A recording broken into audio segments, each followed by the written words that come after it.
Hi, welcome back to my YouTube channel from with you. இந்த வீடியோவில் நம்ம பார்க்க போகிறது ஒரு என்ஆர்ஐ ஸ்பெஷல் தான் பார்க்க போகிறோம். நம்மள பல பேர் இப்போ ஃபாரினில் போய் ஒர்க் பண்ணுறாங்க. அது அமீரகமாக இருக்கலாம் அல்லது சவுதி அரேபியா, இப்படிப்பட்ட நாடுகளில் போய் ஒர்க் பண்ணிகிட்ருக்கீங்க. அப்படி ஒர்க் பண்ணுறப்போ அவங்களுக்கு தாங்கள் ஏர்ன் பண்ணுற பணத்தை இந்தியாவுக்கு அனுப்பி இந்தியாவிலேருந்து பல முதலீடு செய்கிறாங்க. அது மியூச்சுவல் ஃபண்டாக இருந்தாலும் சரி, அல்லது இன்டர்நேஷ்னல் மார்க்கெட்டில் இருக்கிற ஃபாரின் மியூச்சுவல் ஃபண்டில் முதலீடு பண்ணுறதா இருந்தாலும் சரி, அல்லது ஃபாரின் ஸ்டாக்கில் முதலீடு பண்ணுறதா இருந்தாலும் சரி. ஸோ இப்படி அவங்க முதலீடு பண்ணுறாங்க. இதில் இருக்கிற என்ன ஒரு ட்ராபேக்குன்னு பார்த்தீங்கன்னா, நம்ம சவுதியிலேருந்தோ அல்லது யூஏஇலேருந்தோ நம்ம பணம் அனுப்புகிறப்ப அதற்கு நம்ம கரன்சி கன்வர்ஷனுக்கு ஒரு பணம் நம்ம பே பண்ணியிருப்போம். நம்மளோட பணம் உதாரணமாக யூஏஇயில் நீங்கள் ஒரு 1000 திரகம் வாங்கினீங்கன்னா அதை இந்தியாவுக்கு மாத்திரப்போ இந்தியன் ருப்பீஸில் நீங்கள் கன்வெர்ட் பண்ணி ஆகணும். அதுக்கப்புறம் என்ன ஆகும்னு பார்த்தீங்கன்னா, சப்போஸ் நீங்கள் இன்டர்நேஷனல் மார்க்கெட்டில் யூஎஸ் ஸ்டாக்லையோ அல்லது யூஎஸ் மியூச்சுவல் ஃபண்ட்லேயோ போய் நீங்கள் முதலீடு பண்ணிங்கன்னா அதற்கு ஒரு கரன்சி கன்வர்ஷன் நடக்கும். ஸோ 2 வகையில் பார்த்தீங்கன்னா நீங்கள் அந்த கரன்சி கன்வர்ஷனில் நீங்கள் லூஸ் பண்ணுவீங்க.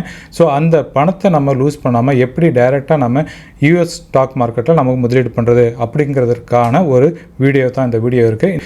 நீங்கள் இடிஎஃப்பில் முதலீடு பண்ணாலும் சரி, மியூச்சுவல் ஃபண்டில் முதலீடு பண்ணாலும் சரி, நீங்கள் ஃபாரின் ஸ்டாக்லேயோ அல்லது ஃபாரின் மியூச்சுவல் ஃபண்டில் முதலீடு பண்ணிவிட்டு அதை வித்ட்ரா பண்ணுறீங்கன்னா, அதாவது விற்றிங்கன்னா அதுலேருந்து வர்ற பணத்துக்கு 20% டேக்ஸ் இருக்குது.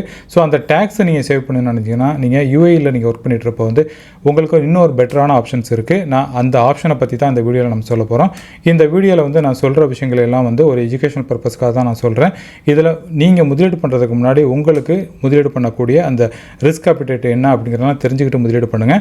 இந்த வீடியோவில் நான் சொல்கிற அந்த சாஃப்ட்வேரும் சரி, அந்த வெப்சைட்டும் சரி, இது எந்த ஒரு ப்ரொமோஷனல் வீடியோவும் கிடையாது. நான் என்னோட ஓன் மணியை போட்டு தான் நான் உங்களுக்கு அதை நான் செஞ்சு காட்ட போகிறேன். ஸோ இது எந்த ஒரு ப்ரொமோஷனலும் கிடையாது அப்படிங்கிறத நான் இங்கே தெரிவிச்சுக்கிறேன்.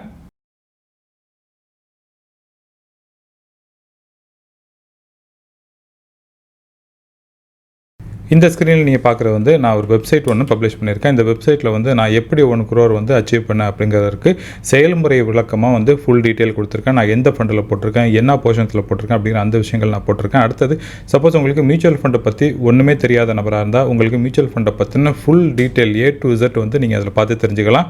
அது மாத்திரம் இல்லாமல் நீங்கள் என்கிட்ட 1-to-1 மீட்டிங் வைக்கிறதா இருந்தாலும் நீங்கள் 1-to-1 மீட்டிங் நீங்கள் புக் பண்ணிவிட்டு என்கிட்ட நீங்கள் டைரெக்டாக காண்டாக்ட் பண்ணி உங்களோட சந்தேகங்களை நீங்கள் தீர்த்துக்க முடியும். நாம் இன்றைக்கி பார்க்க போகிறது சர்வா அப்படிங்கிற ஒரு டூல்ஸை பற்றி பார்க்க போகிறோம். இந்த சர்வாங்கிறது பார்த்திங்கன்னா இன்டர்நேஷ்னல் மார்க்கெட்டில் நீங்கள் முதலீடு பண்ணுறதற்கான ஒரு போர்ட்டலாக இருக்குது. எதர் நீங்கள் இடிஎஃப்பில் முதலீடு பண்ணலாம், ஸ்டாக்கில் முதலீடு பண்ணலாம், ஈவன் நீங்கள் கிரிப்டோ கரன்சியில் கூட நீங்கள் முதலீடு பண்ணலாம். கிரிப்டோ கரன்சியை பொறுத்த வரைக்கும் அது ரொம்ப ரிஸ்க்கான ஒரு விஷயம். என்னை பொறுத்த வரைக்கும் நான் இது வரைக்கும் நான் செஞ்சது கிடையாது. அதில் யாருக்கும் நான் ரெக்கமெண்ட் பண்ண மாட்டேன். சப்போஸ் நீங்கள் முதலீடு பண்ண விருப்பப்பட்டீங்கன்னா அது உங்களோட ஓன் ரிஸ்க்கை பொறுத்தது. இந்த வீடியோவில் நம்ம பார்க்க போகிறது இந்த சர்வாவில் நம்ம முதலீடு பண்ணுறப்ப என்னென்ன ஆப்ஷன்ஸ் இருக்குது அப்படிங்கிறத ஃபுல் டீட்டெயிலாக நம்ம பார்க்கலாம். அது மாத்திரம் இல்லாமல் இந்த சர்வாவை பொறுத்த வரைக்கும் அது எந்த அளவு ஒரு ரிலையபிலிட்டியாக உள்ளது, இதுக்கு ரெகுலேஷன்ஸ் என்ன இருக்குது, யூஏலேருந்து ரெகுலேஷன்ஸ் இருக்கா அல்லது வேறு என்னென்ன விஷயங்கள் இருக்குது அப்படிங்கிறத ஃபுல் டீட்டெயிலாக நம்ம பார்க்க போகிறோம். இந்த வெப்சைட்டோட லிங்க் நான் கீழே டிஸ்கிரிப்ஷனில் கொடுக்குறேன். இந்த வெப்சைட் மாத்திரம் இல்லாமல் நீங்கள் மொபைல் ஆப்லேயே தான் இதில் நீங்கள் முதலீடு பண்ண வேண்டியிருக்கும். ஸோ ரொம்ப எளிதாக இவங்களோட போர்ட்டலில் அமைச்சு வச்சுருக்காங்க. ஈவன் தான் நான் ஒரு புதிய யூஸராக இருந்தாலும் கூட எனக்கு அது ரொம்ப ஈஸியாகவும் இருக்குது. ஸோ உங்களுக்கும் அது ஈஸியாக இருக்கும்னு நான் நம்புகிறேன். சர்வாவை பொறுத்த வரைக்கும் இதோட ரெஃபரல் லிங்க் நான் உங்களுக்கு கீழே டிஸ்கிரிப்ஷனில் கொடுத்துருக்கேன். ஈவன் பின் கமெண்ட்டில் நான் ஆட் பண்ணி வச்சுருக்கேன். நீங்களும் முதலீடு பண்ண விருப்பப்பட்டீங்கன்னா உங்களுக்கு சர்வாலேருந்து $50 கிடைக்கும். உங்களுக்கும் கிடைக்கும், எனக்கும் கிடைக்கும். 2 பேரும் சேர்ந்து அந்த பெனிஃபிட் அனுபவிக்கலாம். குறைந்தபட்சமாக நீங்கள் இதில் ஒரு $2500 நீங்கள் முதலீடு பண்ணிங்கன்னா 90 நாட்களுக்குள்ளே நீங்கள் இவ்வளோ உங்களுக்கு $50 கிடைக்கும். அந்த $50 வேல்யூ என்னென்னு பார்த்தீங்கன்னா, யூஏ கரன்சியை பொறுத்த வரைக்கும் 183 திரகமாக இருக்குது. அதை இந்தியாவில் கன்வெர்ட் பண்ணி பார்க்குறப்ப கிட்டத்தட்ட உங்களுக்கு $5000 சும்மா ஃப்ரீயாகவே கிடைக்கிது. ஸோ இதை நீங்கள் ஒரு அடிஷ்னல் பெனிஃபிட்டாக நீங்கள் பார்த்துக்கலாம். சப்போஸ் நீங்கள் முதலீடு பண்ண விருப்பப்பட்டீங்கன்னா இதோட லிங்க் நான் கீழே டிஸ்கிரிப்ஷனில் கொடுத்துருக்கேன். ஸோ நம்ம 2 பேரும் இதுலேருந்து பெனிஃபிட் அடைய முடியும்.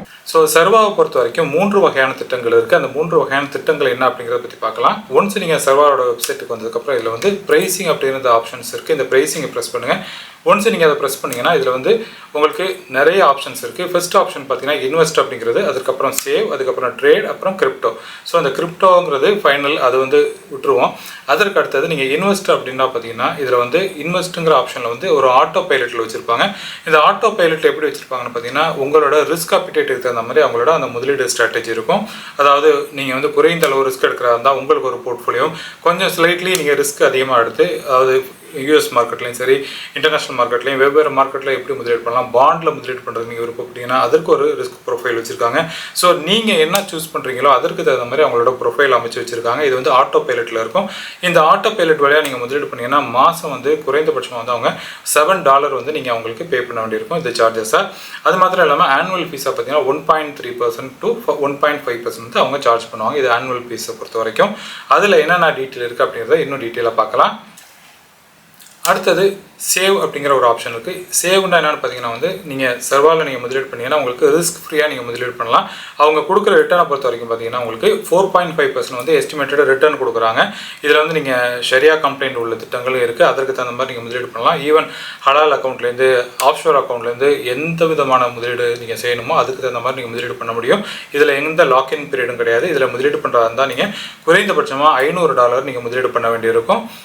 அதற்கு அடுத்தது ட்ரேடுன்னா என்னென்னு பார்த்தீங்கன்னா நீங்களே ஓனாக வந்து யூஎஸில் இருக்கிற அமேசானோ அல்லது டெஸ்லாவோ கூகுளோ இப்படிப்பட்ட பெரும்பெரும் நிறுவனங்களை முதலீடு பண்ண விருப்பப்பட்டீங்கன்னா நீங்களே ஓனாக முதலீடு பண்ண முடியும். அல்லது யூஎஸில் இருக்கிற இடிஎஃப்ல முதலீடு பண்ணலாம். உதாரணமாக வந்து வேன்கார்டில் இருக்கிற S&P 500 இடிஎஃப்ல நீங்கள் முதலீடு பண்ணலாம். அப்புறம் S&P 500 இருக்குல்ல, டோட்டல் இடிஎஃப்னு இருக்குது. அப்புறம் வந்து இன்ஃபர்மேஷன் டெக்னாலஜி இருக்குது, வேன்கார்டில் இருக்கிற இடிஎஃப்ல முதலீடு பண்ணலாம். இப்படி நிறைய ETF இருக்குது. நீங்கள் thousands of ETF இருக்குது. அதில் நீங்கள் முதலீடு பண்ண முடியும். அது வந்து ட்ரேட் ஆப்ஷன் சொல்லுவாங்க. அப்படி முதலீடு பண்ணுறதா இருந்தால் நீங்கள் உங்களுக்கு ஒரு ட்ரேடுக்கு வந்து, அதாவது ஒரு ETF நீங்கள் பர்ச்சேஸ் பண்ணுறதா இருந்துச்சுன்னா $1 சார்ஜ் பண்ணுவாங்க. சப்போஸ் நீங்கள் இந்த ட்ரேடில் வந்து நீங்கள் பர்ச்சேஸ் பண்ணுறதா இருந்தால் நீங்கள் ஒரு ETF வாங்குறதா இருந்தாலும் சரி, அல்லது ஒரு ஸ்டாக் நீங்கள் பர்ச்சேஸ் பண்ணுறதா இருந்தாலும் அவங்க சார்ஜ் பண்ணுறது எவ்வளோன்னு பார்த்தீங்கன்னா $1 சார்ஜ் பண்ணுவாங்க.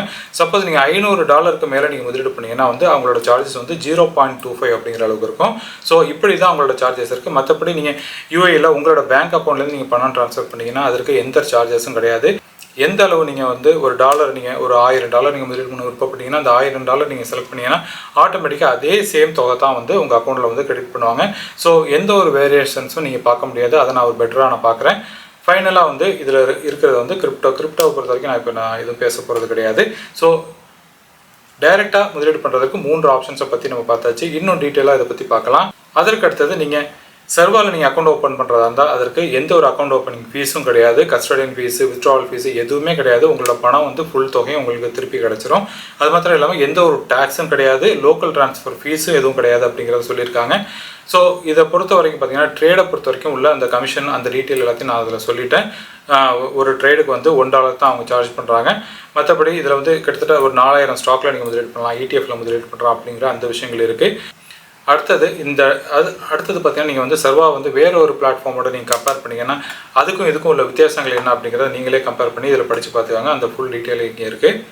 அதற்கு கீழே வந்துச்சுன்னா வந்து அதற்கு கீழே நீங்கள் வந்தீங்கன்னா இதில் வந்து FAQ இருக்குது, அதாவது ஃப்ரீக்வெண்ட்லி ஆஸ்க்டு கொஸ்டின் அப்படிங்கிறது இருக்குது. இதில் வந்து சர்வா வந்து எப்படி வந்து ரெகுலேட் பண்ணுறாங்க, யார் வந்து ரெகுலேட் பண்ணுறாங்க அப்படிங்கிற அந்த டீட்டெயில் இருக்குது. இது பார்த்தீங்கன்னா இதில் இருக்கிற இன்ஃபர்மேஷன் வந்து ADFும் ஃபினான்ஷியல் சர்வீஸ் ரெகுலேட்டரி அத்தாரிட்டி அப்படிங்கிறது, அதாவது அபுதாபியில் இருக்கிற ஃபினான்ஷியல் சர்வீஸ் தான் வந்து இதை ரெகுலேட் பண்ணுறாங்க அப்படிங்கிறத சொல்லியிருக்காங்க. இதில் வந்து வேறு இன்னும் என்னென்ன விஷயங்களுக்கு நிறைய விஷயங்கள் நீங்கள் ஃபுல் டீட்டெயிலாக நீங்கள் பார்த்து தெரிஞ்சுக்க முடியும். அடுத்தது FAQவை பொறுத்த வரைக்கும் உங்களுக்கு என்ன டவுட் இருந்தாலும் அந்த டீட்டெயிலை வந்து நீங்கள் இதிலே வந்து நீங்கள் பார்த்துக்க முடியும்.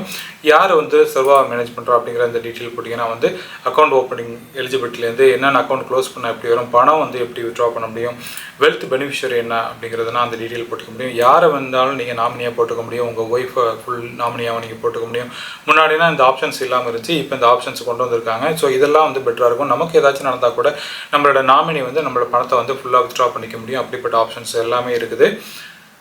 அடுத்தது சர்வா அக்கௌண்ட்டை எப்படி க்ளோஸ் பண்ணலாம் அப்படிங்கிற அந்த டீட்டெயில் இருக்குது. ஸோ இது வந்து நீங்கள் ஃபுல்லாக நீங்கள் படித்து பார்த்தாலே உங்களுக்கு தெரியும். அது மாத்திரம் இல்லாமல் இவங்க வந்து வாட்ஸ்அப் வச்சுருக்காங்க. வாட்ஸ்அப்பில் வந்து நீங்கள் என்ன கேள்வி கேட்டாலும் அதற்கு டாண்டா பதில் வரும். இதெல்லாம் வந்து ஏஐயில் செஞ்சு வச்சுருக்காங்க. ஈவன் ஏஐஆர்டி பதில் சொல்ல முடியாத விஷயங்களை வந்து ஈவன் அந்த நிறுவனத்தில் இருக்கிறவங்க வந்து உங்களுக்கு பர்சனலாக வந்து அசிஸ்ட் பண்ணுறாங்க அப்படிங்கிற அந்த டீட்டெயில் இன்னும் நீங்கள் பார்த்து புரிஞ்சுக்க முடியும். அடுத்தது இந்த சர்வாவில் வந்து ஆட்டோ இன்வெஸ்ட் ஆப்ஷனை பற்றி நான் சொல்லியிருந்தேன். அது வந்து எப்படி அவங்க முதலீடு பண்ணுறாங்க அப்படிங்கிறத நான் பார்க்கலாம். அடுத்தது ஆட்டோ இன்வெஸ்ட்மெண்ட்டை பொறுத்த வரைக்கும் அவங்க போர்ட்ஃபோலியோ எப்படி வச்சுருக்காங்க, எப்படி உங்களோட நீங்கள் வந்து உங்கள் போர்ட்ஃபோலியோ தேர்ந்தெடுக்கலாம் அப்படிங்கிறதுக்கு ஒரு டீட்டெயில் நான் தரேன். இதில் வந்து அவங்க எப்படி வச்சுருக்காங்கன்னா டெய்லர்டு போர்ட்ஃபோலியோ வச்சுருக்காங்க. யூஎஸ் பாண்டில் ஒரு 45%, யூஎஸ் ஸ்டாக்கில் 35%, குளோபல் ஸ்டாக்கில் 20%, இப்படி கூட நீங்கள் முதலீடு பண்ணலாம். ஸோ உங்களோட ரிஸ்க் அப்பிடேட்டுக்கு தகுந்த மாதிரி நீங்கள் மாற்றிக்கலாம்.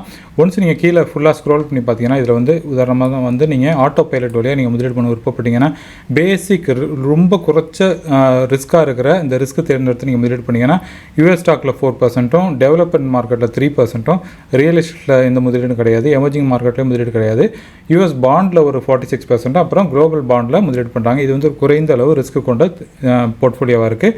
அதே நேரத்தில் நீங்கள் உங்களோட ரிஸ்க்கை வந்து நீங்கள் இன்னும் கொஞ்சம் அதிகப்படுத்திங்கன்னா அது எப்படி மாறுதுன்னு பார்த்தீங்கன்னா யூஎஸ் ஸ்டாக்கில் ஒரு 27%, டெவலப்மெண்ட் மார்க்கெட்டில் 14%, ரியல் எஸ்டேட்டில் 5%, அப்புறம் எமர்ஜிங் மார்க்கெட்டில் 4%, 25% வந்து யூஎஸ் பாண்டில், அப்புறம் குளோபல் பாண்டில் முதலீடு பண்ணுறாங்க.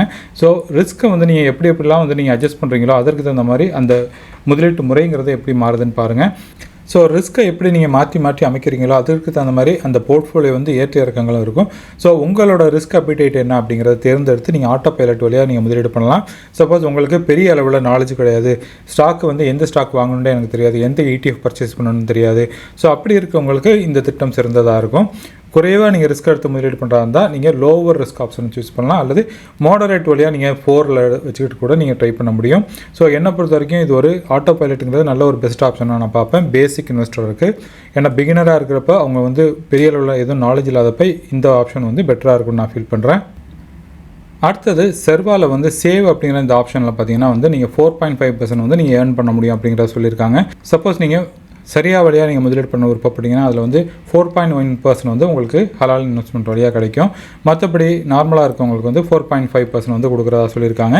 ஸோ இது வந்து யாரெல்லாம் வந்து இப்படிப்பட்ட ஏர்னிங் வாங்கணும்னு அப்படின்னு நினைக்கிறவங்களுக்கு இந்த ஆப்ஷன் அவங்க சூஸ் பண்ணலாம். மற்றபடி நம்ம ஏற்கனவே சொன்ன மாதிரி ட்ரேட் ஆப்ஷனுங்கிறது ஓரளவு அட்வான்ஸ் லெவலில் உள்ளவங்களுக்கு சரியாக இருக்கும். ட்ரேட் ஆப்ஷன்ஸ் எப்படி இருக்கும் என்னங்கிறத நம்ம பார்க்கலாம். சப்போஸ் நீங்கள் யூஎஸ் மார்க்கெட்டில் வந்து நீங்கள் செர்வா வழியாக நீங்கள் முதலீடு பண்ணுறப்போ வந்து ட்ரேடுங்கிற ஆப்ஷன் நீங்கள் சூஸ் பண்ணலாம். அப்படிப்பட்ட ட்ரேட் ஆப்ஷன்ஸில் போய் நீங்கள் முதலீடு பண்ணுறதா இருந்தால் இன்டர்நேஷ்னல் மார்க்கெட்டில் இருக்க சிறந்த ஸ்டாக்கில் நீங்கள் முதலீடு பண்ண முடியும். உதாரணமாக ஆப்பிள், அப்புறம் Google, Amazon, meta, AMD, Microsoft, NVIDIA, Tesla இப்படிப்பட்ட ஸ்டாக்கில் நீங்கள் முதலீடு பண்ணலாம். இப்போ நான் கொடுத்துருக்கிறது CMPனா கரண்ட் மார்க்கெட் ப்ரைஸ் கொடுத்துருக்கேன். அதாவது 20ஆம் தேதி வந்து என்ன ப்ரைஸில் இருந்துச்சு அப்படிங்கிறதுக்கு அந்த டீட்டெயில் கொடுத்துருக்கேன். அடுத்த காலத்தில் நான் கொடுத்துருக்கிறது வந்து AEDன்னு போட்டிருக்கேன். AEDனா UAEயில் இருக்க கரன்சியோட அந்த டீட்டெயில் கொடுத்துருக்கேன். நீங்கள் ஒரு ஸ்டாக்கு நீங்கள் ஆப்பிளோட வாங்குறதா இருந்தால் உங்களுக்கு வந்து 785 திரகம் வந்து உங்களுக்கு தேவைப்படும். ஸோ அதே நேரத்தில் நீங்கள் ஃபேஸ்புக், மெட்டா நீங்கள் வாங்குறதா இருந்தால் உங்களுக்கு 2190 ரூபாய் தேவைப்படும். ஸோ இந்த கன்வர்ஷன் என்னங்கிறத பார்த்து நீங்கள் புரிஞ்சுக்கோங்க. நான் இந்த ஃபஸ்ட்டு நான் வந்து 20ஆம் தேதி நான் ரெக்கார்டிங் பண்ணதுக்கும் அதற்கு அடுத்தது பார்த்திங்கன்னா இந்த 2 நாட்களுக்குள்ளே பார்த்திங்கன்னா கிட்டத்தட்ட எந்த அளவு மாறி இருக்குது அப்படிங்கிறத நீங்கள் பாருங்கள். அந்த டீட்டெயில் நான் இதில் எடுத்து கம்பேரிஷன் கொடுத்துருக்கேன். சப்போஸ் நீங்கள் ஸ்டாக்கில் முதலீடு பண்ணுறதுக்கு பயமாக இருந்துச்சுன்னா உங்களுக்கு ETF பெட்டராக இருக்கும். நம்பர் 1 ETF பொறுத்த வரைக்கும் நான் தேர்ந்தெடுத்துருக்கிறது வந்து வேன்கார்டோட ETF தான் தேர்ந்தெடுத்திருக்கேன். இது வந்து வேன்கார்டு S&P 500 ETF அப்படிங்கிறது. இந்த ETF வந்து ஆரம்பித்த நாள்லேருந்து இது வரைக்கும் கொடுத்துருக்க வருமானம் வந்து 13.94% வந்து ரிட்டர்ன் கொடுத்துருக்கு. இந்த ETFோட எக்ஸ்பென்ஸ் ரேஷியோ பொறுத்த வரைக்கும் 0.03 ரொம்ப குறைவான எக்ஸ்பென்ஸ் ரேஷியோ உள்ளது. அடுத்தது இந்த ETFல வந்து கிட்டத்தட்ட 506 ஸ்டாக்கில் முதலீடு பண்ணுறாங்க. அதாவது யூஎஸ்ல இருக்கிற பெரும்பெரும் ஸ்டாக்லையும் சரி சிறிய ஸ்டாக்லேருந்து எல்லாத்தையும் கலந்து முதலீடு பண்ணுறாங்க. அடுத்தது இந்த ETF நீங்கள் கரண்ட் ப்ரைஸில் நீங்கள் பர்ச்சேஸ் பண்ணுறதா இருந்தால் அதுக்கு உங்களுக்கு வந்து $520 தேவைப்படும். அதை UAEயில் கன்வெர்ட் பண்ணி பார்த்தீங்கன்னா 1915 திரகம் வந்து உங்களுக்கு தேவைப்படும். இது ETF 1 பொறுத்த வரைக்கும். செகண்ட் ETF பொறுத்த வரைக்கும் பார்த்தீங்கன்னா நான் தேர்ந்தெடுத்திருக்கிறது வந்து யூஎஸில் இருக்க வேன்கார்ட் டோட்டல் ஸ்டாக் மார்க்கெட் ETFங்கிறது. அதாவது யூஎஸில் இருக்கிற எல்லா ஸ்டாக்லையும் சேர்ந்து இருக்கிற ஒரு ETFல தான் நீங்கள் முதலீடு பண்ண போகிறீங்க. இந்த ETF பொறுத்த வரைக்கும் வந்து இந்த ETF ஆரம்பிச்சிலேருந்து இது வரைக்கும் கொடுத்துருக்க வருமானம் வந்து 8.72% வந்து ரிட்டர்ன் கொடுத்துருக்கு. எக்ஸ்பென்ஸ் ரேஷியோ பொறுத்த வரைக்கும் 0.03 தான் இருக்குது. இந்த ETFல வந்து கிட்டத்தட்ட 3608 ஸ்டாக்கில் வந்து முதலீடு பண்ணுறாங்க. இந்த ETF பொறுத்த வரைக்கும் $440 பில்லியன் வந்து இதில் முதலீடு இருக்குது. நம்மள மாதிரி எவ்வளோ முதலீடாளர்கள் வந்து முதலீடு பண்ணியிருக்காங்க. இந்த ETFல முதலீடு பண்ணுறதா இருந்தால் ஒரு ETFோட ப்ரைஸ் வந்து $278 இருக்குது. UAEயில் நீங்கள் கன்வெர்ட் பண்ணி பார்த்தீங்கன்னா 1025 திரகம் ஆகிருக்கு. தேர்டாக நம்ம பார்க்க போகிறது வந்து ஒரு இன்ஃபர்மேஷன் டெக்னாலஜி, அதாவது ஒரு IT ரிலேட்டடாக இருக்கிற ஒரு ETFல தான் நம்ம முதலீடு பண்ண போகிறோம். ஸோ அப்படி பார்க்குறப்ப அந்த ETFோட பேர் என்னன்னு பார்த்தீங்கன்னா வேன்கார்டோட இன்ஃபர்மேஷன் டெக்னாலஜி ETF அப்படிங்கிறது. இந்த ETF ஆரம்பித்த நாள்லேருந்து இது வரைக்கும் கொடுத்துருக்க வருமானம் வந்து 13.38% வந்து ரிட்டர்ன் கொடுத்துருக்கு. எக்ஸ்பென்ஸ் ரேஷியோ பொறுத்த வரைக்கும் பார்த்தீங்கன்னா 0.09 இருக்குது. அதாவது மற்ற 2 ETF விட வந்து இது ஸ்லைட்லி வந்து எக்ஸ்பென்ஸ் ரேஷியோ அதிகமாக இருக்குது. இந்த இடிஎஃப்ல வந்து கிட்டத்தட்ட 314 ஸ்டாக்கில் முதலீடு பண்ணுறாங்க. இந்த இடிஎஃப்ல வந்து $97 பில்லியன் வந்து நம்மள மாதிரி முதலீட்டாளர்கள் வந்து முதலீடு பண்ணியிருக்காங்க. இந்த ETF நீங்கள் பர்ச்சேஸ் பண்ணுறதா இருந்தால் கரண்ட் ரேட்டில் வந்து $564 தேவைப்படும். அதற்கு யூஏயில் கன்வெர்ட் பண்ணி பார்த்தீங்கன்னா 2076 திரகம் வந்து உங்களுக்கு தேவைப்படும். ஸோ இதெல்லாம் வந்து டிஃப்ரெண்ட் ஆப்ஷன்ஸாக நான் உங்களுக்கு எடுத்து கொடுத்துருக்கேன். இதெல்லாம் வந்து பெஸ்ட்டான ஸ்டாக்களும் இருக்குது. ஸோ உங்களோட ரிஸ்க் அப்பிடைட்டுக்கு எது சரியாக இருக்கும், ETF சரியாக இருக்குமா அல்லது உங்களுக்கு டைரக்ட் ஸ்டாக்கில் நீங்கள் முதலீடு பண்ணுறீங்களா அப்படிங்கிறத தேர்ந்தெடுங்க. அது மாத்திரம் இல்லாமல் உங்களுக்கு ரிஸ்க் குறைவாக நீங்கள் முதலீடு பண்ணணும்னா நான் சொன்னது மாதிரி நான் இந்த இன்வெஸ்ட் அப்படிங்கிற அந்த ஆப்ஷன் சூஸ் பண்ணலாம். அதில் வந்து உங்களோட ரிஸ்க் அப்பிடைட்டுக்கு தகுந்த மாதிரி நிறைய ஆப்ஷன்ஸ் இருக்குது. 6 ஆப்ஷன்ஸு கிட்டத்தட்ட அதில் இருக்குதுன்னு நினைக்கிறேன். ஸோ அதில் ஏதாச்சும் ஒரு ஆப்ஷன் நீங்கள் தேர்ந்தெடுத்து முதலீடு பண்ணலாம். உங்களோட ரிஸ்க் குறைவாக இருக்கப்போ நீங்கள் ஒரு மிடில் ஒரு மாடரேட் ரிஸ்க் ஆப்ஷன் நீங்கள் சூஸ் பண்ணிவிட்டு நீங்கள் முதலீடு பண்ணலாம். இந்த இடிஎஃப்லையும் சரி இந்த ஸ்டாக்கில் எப்படி முதலீடு பண்ணுறது அப்படிங்கிறதற்கு அடுத்த வீடியோவில் இன்னும் டீட்டெயிலாக நான் தரேன். ஏன்டா இந்த வீடியோ வந்து பெரிய வீடியோ போனதுனால வந்து உங்களுக்கு இன்னும் எக்ஸ்பிளைன் பண்ணிங்கன்னா அந்த வீடியோட சைஸே ரொம்ப பெருசாக போயிடும். ஸோ அடுத்த வீடியோவில் நம்ம எப்படி வந்து ஒரு ஸ்டாக் பர்ச்சேஸ் பண்ணுறது, எப்படி ஒரு ETF பர்ச்சேஸ் பண்ணுறது அப்படிங்கிறத ஃபுல் டீட்டெயிலாக நான் வந்து உங்களுக்கு செஞ்சு காட்டுறேன். இன்றைக்கி பார்த்த வீடியோவில் நம்ம யூஏஇலேருந்து முதலீடு பண்ணுறதற்கு யூஏஇலேருந்து நீங்கள் முதலீடு பண்ணுறதற்கு சர்வா ஒரு பெஸ்ட் ஆப்ஷன்ஸாக இருக்குது. நீங்களும் யூஏஇலையோ அல்லது சவுதியிலையோ இருந்தீங்கன்னா நீங்கள் முதலீடு பண்ணுறதற்கு இந்த சர்வாங்கிறது வந்து ரொம்ப பெட்டரான ஒரு ஆப்ஷன்ஸாக இருக்குது. இதோட லிங்க் வந்து நான் கீழே டிஸ்கிரிப்ஷனில் கொடுத்துருக்கேன். நீங்களும் முதலீடு பண்ணி ஒரு $50 வந்து ஈஸியாக ஏர்ன் பண்ண முடியும். ஐ ஹோப் இந்த வீடியோ வந்து உங்களுக்கு ஒரு யூஸ்ஃபுல்லான இன்ஃபர்மேஷனாக இருக்கும் அப்படிங்கிறது எந்த ஒரு டவுட்டும் கிடையாது. ஏன்டா இதில் வந்து நீங்கள் எந்த டேக்ஸும் நீங்கள் பே பண்ண போகிறது கிடையாது, எந்த ஒரு அடிஷ்னல் சார்ஜஸும் நீங்கள் பே பண்ண போகிறது கிடையாது. பலவிதமான அட்வான்டேஜ் உங்களுக்கு இருக்குது. இந்த வீடியோ உங்களுக்கு பிடிச்சிருக்குன்னு நான் நம்புகிறேன். இந்த வீடியோ பிடிச்சிருந்துச்சுன்னா இதில் வீடியோவை லைக் பண்ணுங்கள், உங்கள் ஃபேமிலி ஃப்ரெண்ட்ஸோட ஷேர் பண்ணுங்கள். மேலும் இதே மாதிரி ஒரு நல்ல டாப்பிக்கோட நான் உங்களை மீட் பண்ணுறேன். அது வரைக்கும் டேக் கேர், பாய்.